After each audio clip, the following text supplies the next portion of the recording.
Ассалаумағалейкум, қадірменді Шежіре медиа каналының көрермендері. Бүгін біз кезекті түсірімімізді бастағалы отырмыз.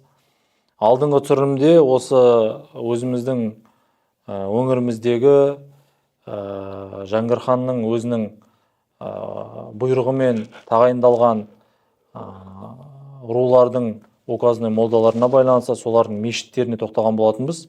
Яғни әрбір рудың мешіттеріне.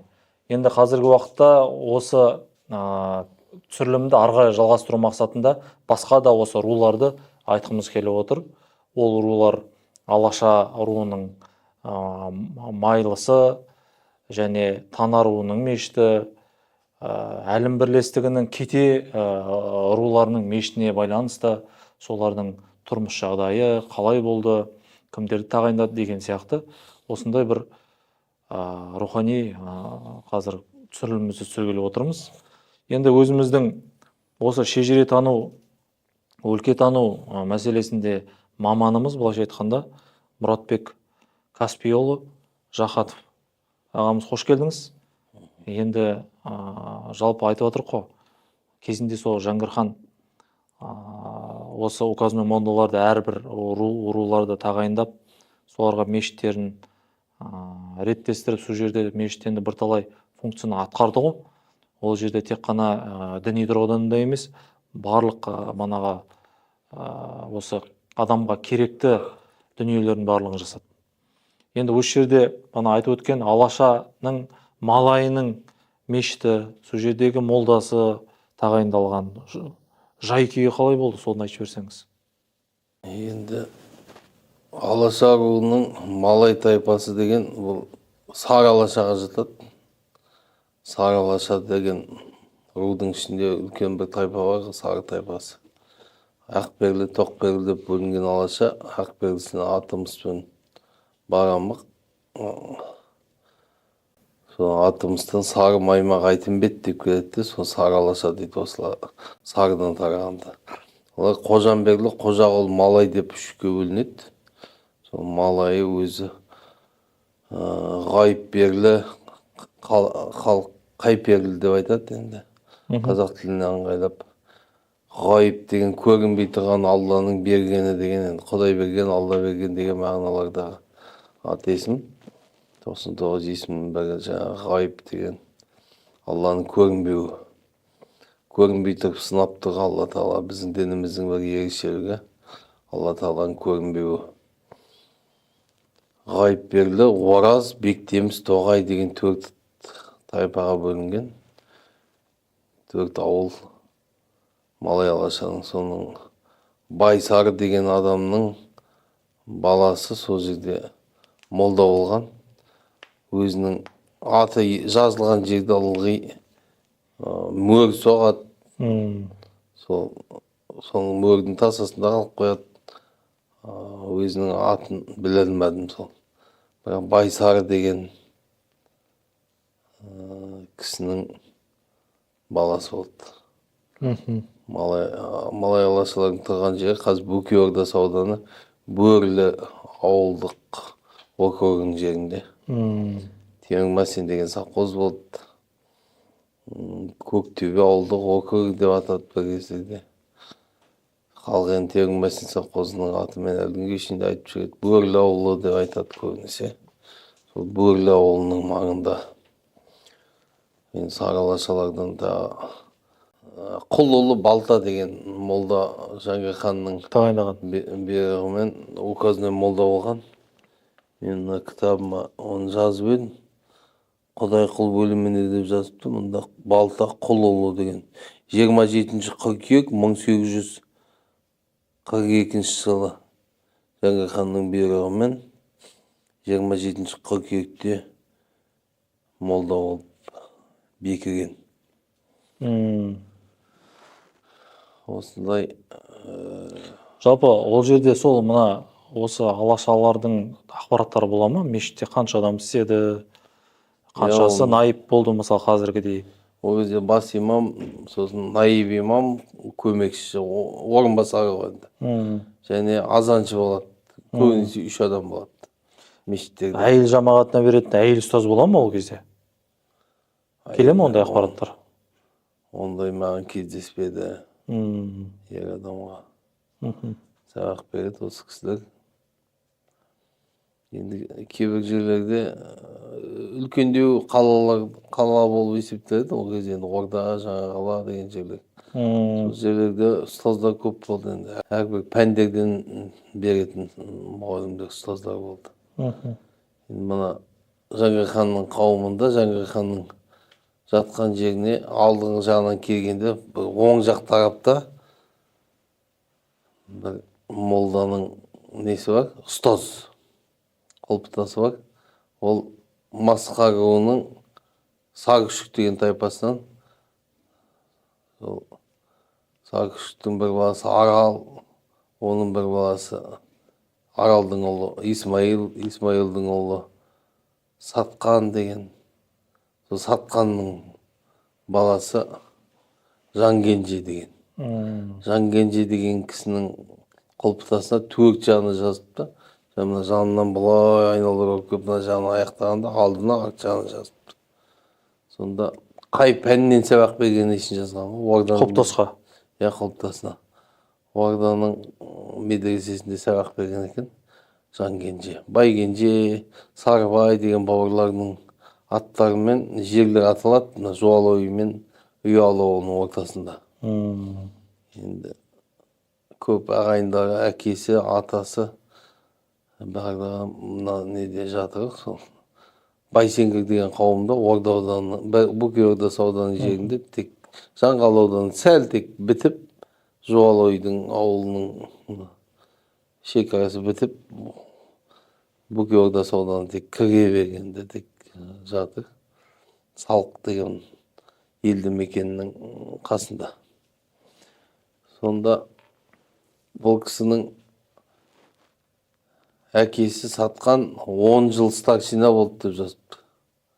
Оның әкесі Исмаил, Аралұлы 40 жыл Масқа руының старшинасы болды деп жазыпты.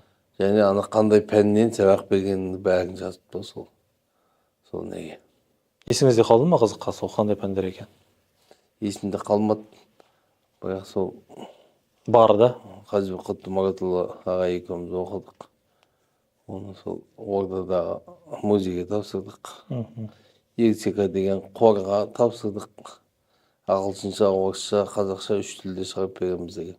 Сол жерде 526 құлпытас бір апта жүріп оқыдық.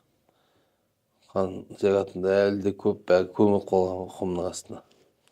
Құлпытас құлағанда 15 сантиметрдей жалпы анан құлайды ғой. Құм деген метр жарым, оның астына қаншамасы.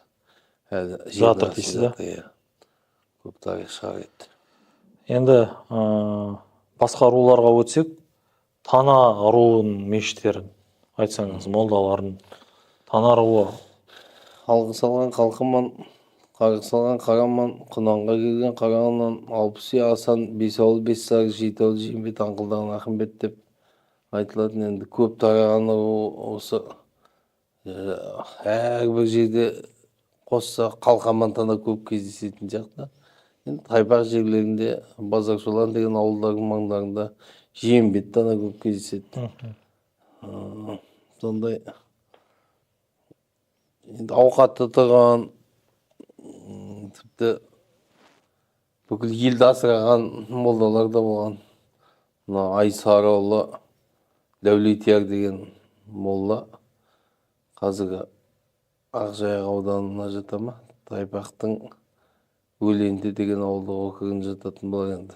Сайқұдық деген жерінде мешіті болған екен. Және медресесі болған, 200 бала оқыған ғой. Мәссаған. Енді мына аумал төкпелі уақытта кеңес үкіметі құлап, халық деген жаңағы байларды кеңес үкіметі жойып жібергенде, байға жұмыс істеп күнін көріп отырған халық аштан қырылған, малын тартып алды, оның үстіне конфискалап. Сонда аштан қырылып жатқан халыққа бір мезгіл ыстық тамақ беріп, соны ірі қараларын жан-жаққа жар салып сатып, әйтеуір пұлға айналдырып, одан екі мезгіл ыстық тамақ беретін жағдайға келтірген. 200 бала оның үстіне тамағын беріп оқытқан, оның үстіне бүкіл ауылға тамақ беріп елді асырап қалған екен. сатыспасам 1852 жылы дүниеге келіп 1935 жылы Көп жасаған екен, иә? қайтыс болған. Бұл Тана руының молдасы ғой, иә? Қалқаман Тананың өзі Мәмбет, Үмбет, Қоске, Қосдәулет, Қожамберді, Мансұр, Құдайназар деген бөлімдер бар. Сол бұлар Қосдәулет болу керек. Қосдәулет. Жалпы осы Тана руының молдаларының ауқат тұрған осы ақпараттардан байқап тұрсыз, иә? Иә, сол ол кезде молда енді ауқатты елдің бай адамының бірі болады ғой. Кәмпескеде бай мен молдалардың бәрін осы Жанғала, мына Орда жақтың бүкіл бай мен молдасын Тасқаланың жеріне көшіріпті ғой. Там алысқа көшіріп жіберейін деп жатқанда жаңағы ЦИК дегеннің басшысы Сейітқали Меңдешев өз Жанғаланікі қалмақ төлеген. Сол кісі алып қалған дейді ғой. Осы неге Тасқалаға. Енді Тана руларының айтып жіберсеңіз. Қарағаннан бөліміне Тілеу Жандәулетұлы дегенге указной молда етіп Жаңғырық хан 26 мамыр 1840 жылы указ бұйрық шығарған. Қалқаман бөліміне Қаштай Қозайдарұлы дейді. Бұл кісінің кәдімгі қолымен жазған почеркісін көрдім. Біршама нелерін аудардым. Қаштай Қозайдарұлы деген. 1 маусым 1840 жылы Жаңғырық ханның бұйрығымен молда болған. Жиенбет бөліміне Есбол Байқадамұлы деген 28 қазан 1840 жылы. Ақымбет бөліміне Айтбай Қазбекұлы дейді. Ақымбет таналар Бөкей Ордасы ауданының жерлерінде болады қазіргі. Бейсеннің Дүйсеғұм деген жерлерде. Нарынқұмның Дүйсеғұм деген бөлімінде. 23 мамыр 1841 жылы ол кісіге бұйрық шыққан. Бестары бөліміне Меңдәлі Төбетұлы дейді. Меңдәлі Төбетұлының қолымен жазған метргілі қағаздардың туған балалар, қайтыс болған кісілер, үйленгендер, ажырасқандар туралы мен аудардым, маған тап болды бұл кісінің несі. Осы өлімге Отызбай Төребайұлы дейді. Осы кісі туралы, осы кісінің жазғандарды. Қалқаман бөліміне Қасаболат Оқайұлы дейді. 27 мамыр 1843 жылы бұйрық шыққан. Төбетұлына 25 қаңтар 1842 жылы. Отызбай Төребайұлына 25 қаңтар 1842 жылы. Бұйрық шығып, осындай молдалар, указной молда, олардың міндетті түрде мешіті болады. Жер-жерде мешіттер болады. Ауылдық енді халықтың тұратын үйі сосын мешіт болады. Енді қараңызшы, мысалға осы молдалар қайдан білім алған? Келе ме сондай ақпарат? Бірінші әуел баста өздерінің ауылындағы молдалардан білім алады. Сосын барып алыста қалаларға барып біліктілігін арттырады, да? Мына Бөкей Орда жақтағылар Астрахан жақтағыда оқыған. Бірінші өздерінің, мысалы біздің ауылымыздың молдасы көрші Сүйіндік деген жердегі Есенғалбектердің мешітінде барып оқыған, медресесінде. Бекмұхамбет Қалбек одан кейін неге барып Астраханға барып оқыған. Енді қараңызшы, бұл жерде бір сұрақ бар да менде. Мысалы жұрттар сұрайды, мысалға мен жеті атамды білмеймін, білейін деп едім, атам кім болды, оның атамның әкесі кім болды деген сияқты. Сол метрика кітабы деп жатсыз ғой. Сол метрика кітабынан мысалға әрбір рудың өзінің метрика кітабы арқылы шығара аласыз ба сонда? Әрбір рудың метрика кітабы арқылы шығады. Сол жылға сәйкес келген кезде, сол жылда дүниеге келген, сол жыл дүниеден озған. Мысалы бір жылдың метрикасының қағаздарын оқып отырсаңыз, сол жылда дүниеге келген болса, немесе сол жылда қайтыс болған болса, соған тап болады. Жоқ, жаңа молдалар, Арғыбеттегілер неге барып оқиды? Старлетамак деген жерге барып оқиды. Мына жақтан да барып оқыған, Уфаға барып оқыған, жалғастырып.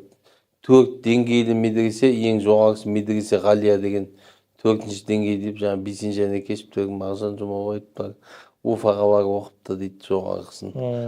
Жаңағы Бұхараға шейін кететіндер болған кейбір. Сосын мына неге Қазанға барып оқиды, Уфаға барып оқиды.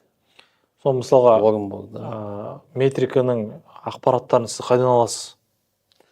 метркеде мында алып келеді, соны аудартқысы келетін адамдар. Өздері алып келеді да. Сосын немесе онда тапсырыс берсе, тапсырыс берген кісілерге де жібереді. Сканерленген. Жалпы осы метриканың ақпараттары қайда қазіргі уақытта?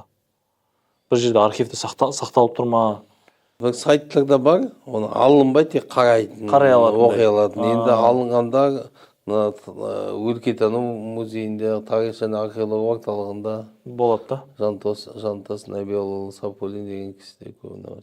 Орынбасар Ахметқали деген жас маман қазір аударып жүр, көбін аударып жатқан сол кісі. Солардың қолдарында бар. Уфаның архиві болды бұрында, сондағы құжаттар. Одан кейін қазір Астраханның да архивінде құжаттардан аударылып жатыр. Көп мағлұмат шығады одан енді. Енді ары қарай манағы руларға баратын болсақ, әлім бірлестігі бар үлкен. Сіз өзіңіз айтқандай, бұл манағы ордаға, Бөкей ордаға жалпы кетеруі қосылды дейсіз. Сол кетеруінің ақпараттары бар ма? Мешіті, молдасы. Кетеруінің ақпараттары бар. Енді жалғыз кете келген дейді Бөкей ханмен бірге Әлімұлынан. Сосын Бөкей ханның Балбөбек деген әйелінің екіншісі Байбол Нарбол деген келген, олар Шектінің Жақайым деген бөлім. Шекті Қарамашақ, Әлімнің Қарамашақ деген баласынан 5 ұл тарайды дейді. Бір шеже 4. Соның ішінде Шыңғыс деген баласынан Жақайым деген бала дүниеге келген. Жақайымның ұрпағы Байбол Нарбол деген. Орыстың графының қызын алып қашып, Байбол содан көздері көк, жүздері сары болып келетін, және қара торы болып келетін Нарбол деген атаның ұрпақтары қазір Жетіатаға келіп жатыр. Кішкентай балалар қазір Жетіатаға толып жатыр да. Онан басқа енді Бөкей ханмен негізі келген Кетеруі. Кетеруінде мына неде кітабымызда Айдар бөліміне Ақсейіт Құлбайұлы дегенге Жәңгір хан 5 маусым 1840 жылы указ шығарған, және Байқошқар бөліміне Есмұхаммед Тумаұлы дегенге 25 мамыр 1843 жылы указбен молда етіп бекіткен екен.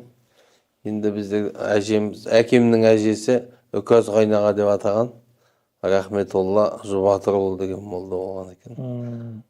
Ноғайбай деген ауыл болған. Қазір Сүйіндік Атырау облысына беріліп кетті 1952 жылы. Бер жағында хоккей сорына сынақтағы реактивный самолеттер құлайтын болғансын, сол хоккей сорын полигон жасатты. Ар жағында ауылдар Атырау облысына беріліп кетті. Ауылда көп болған, ол жерде Лабай ауылдық кеңесі, не дегенде Батырбек ауылдық кеңесі деген ауылдар болған. Қазір жоқ енді ондай ауылдар. Батырбек деген ауыл кішкентай ауыл болып қалды. Сүйіндіктің ар жағында 18 шақырым. Оның ар жағында 20 шақырым Азғыр деген. Кезінде Азғыр ауданы болған. Қазір ауылда емес ол. Ауылдық округ та емес қазір. Бұрында ол ауданның ортасы. Бірақ сол Азғыр деп әлі аталады ғой. Әлі де аталады. Соның шығыс жағында 25 шақырымда жерде біздің атамыздың қыстауы бар. Сол жерде Ноғайбай деген ауыл бар. Оның ішінде, Ноғайбайдың ішінде Борлы, түрлі не бар, Қиғора деген сияқты жерлер бар. Оның да бірі Жамбыл деген жерде мешіт болған. Майлы кетелердің Саркемпір деген бөлімі бар. Айдарлы деген атаның ұрпағы. Айдарлы атаның ұрпақтарының сол мешітінде Жұбатыр деген мешіт ашқан. Жұбатыр Жабуұлы деген кісі. Сол Жұбатыр Жабуұлының баласы Рахметолла деген 1849-48 жылдарда дүниеге келген. Ит жылы дүниеге келдім деп жазады. 1913 жылы жаңа метрген жазып отырып жоқ болып кетеді. Мырзасейіт деген ұлы, Рахметолла Мырзасейіт деген ол да жоқ болып кетеді. Қожа Ахмет деген бір адам азаншы, сол метрген толтырып отырады. Сосын басқа бір адам толтырады оның орнына.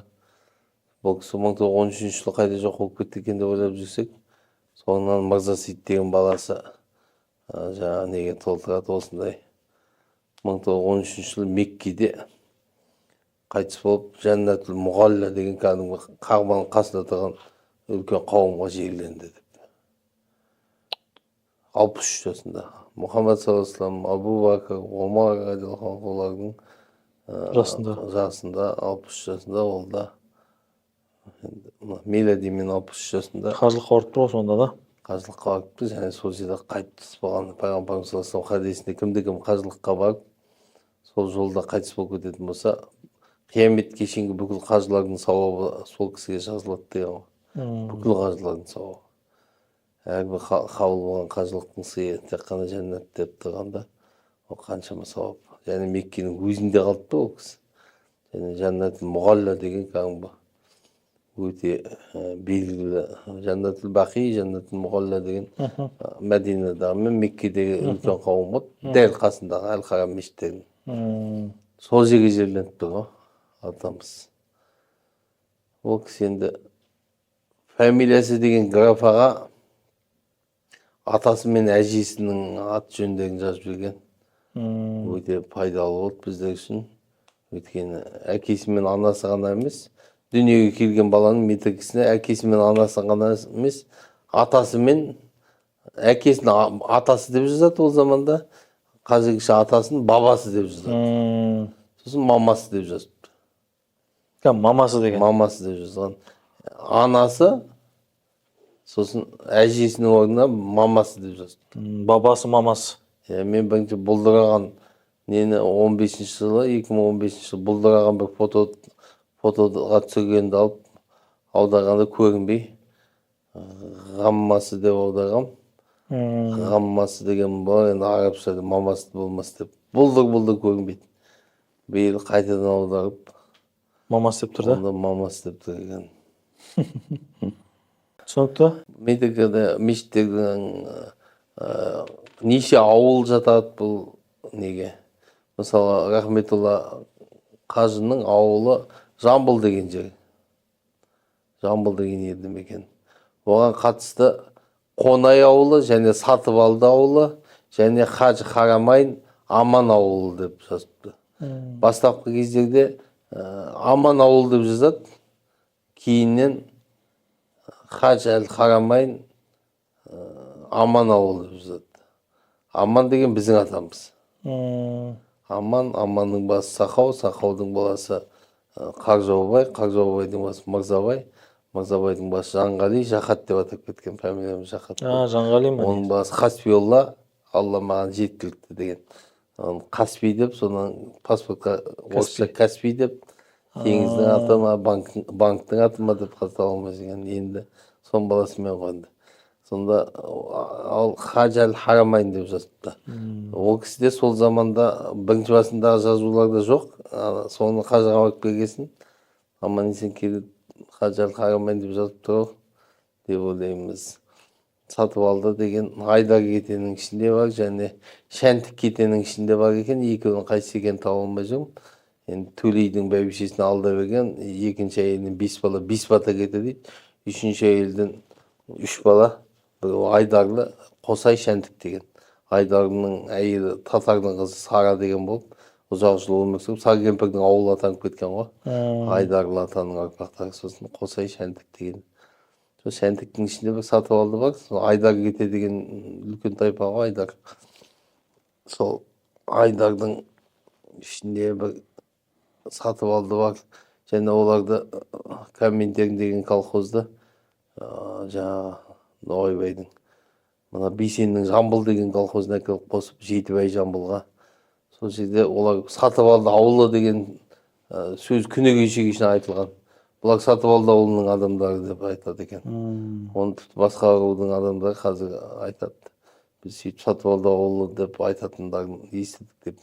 Бейсенге келгеннен кейін әлі күнге шейін айтып жүр екен. Сол ауылдардың арасы неше шақырым екен жазады мешіттің несіне, анықтамасына.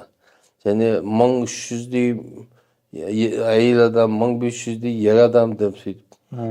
Сол 3000-нің айналасында халық болған. кішкентай бір жерге кішкентай ғана жерде дейсіз, да? қаншама мал, қаншама халық тұрған ғой. Рахмет, Мұратбек Хаспиоллаұлы.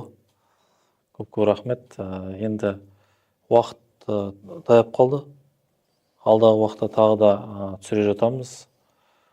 Көрермендер, енді біздер осымен негізгі әрбір рулардың мешіттері бойынша ақпараттарды түсірген дейміз. Сондықтан да біздің подкастымызды көріп отырсаңыз лайк басып, өзіңіздің қандай ақпарат естігіңіз келетін болса, келесіде қандай подкасттың тақырыптарын жаза кетіңіз, ой бөлісіңіз, таратыңыз. Біздер сол үшін соны көріп, ары қарай түсіруге ынтамыз да жоғары болады. Сондықтан да құрметті көрермендер, таратыңыздар, осы шежірені, жалпы қазақи құндылықты дәріптеп жүрейік әрқашанда. Осындай Мұратбек Хаспиоллаұлы секілді мамандарымыз осындай керемет ақпараттарды айта берсін дейміз. Қош, сау болыңыздар.